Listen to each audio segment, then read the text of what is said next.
Idinaos Nobyembre 5 hanggang 10, 2024, sa National Exhibition and Convention Center, Lungsod Shanghai, gawing silangan ng China, ang ika-7 China International Import Expo. Sa pwestong pang-exhibition ng Good Farmer, isa sa mga nangungunang kumpanya ng prutas sa China, bida ang saging at pinya ng Pilipinas dahil sa mabuting kalidad ng mga ito.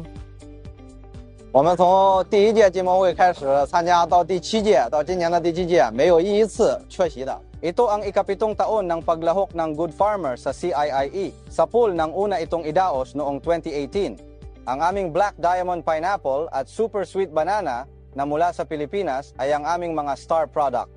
Sa tulong ng CIIE, ang mga ito ay mabilis na nakikilala sa merkadong Chino at maraming Chino ang tumatangkilik sa mga ito. Ang benta ng dalawang produkto ay mabilis na tumataas at malaki ang potensyal ng mga ito sa hinaharap.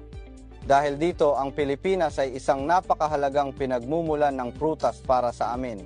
Kaya sa taunang CIIE, nilalagdaan ng Good Farmer at Embahada ng Pilipinas sa China ang kasunduan sa pagbili para sa tuloy-tuloy na pag-angkat ng mga saging at pinya.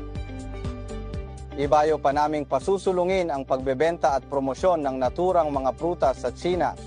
Bukod diyan, may plano rin ang Good Farmer na aktibong sumali sa pagbebenta ng mga durian ng Pilipinas sa China para mas matugunan ang pangangailangan ng mga consumer sa dekalidad na prutas.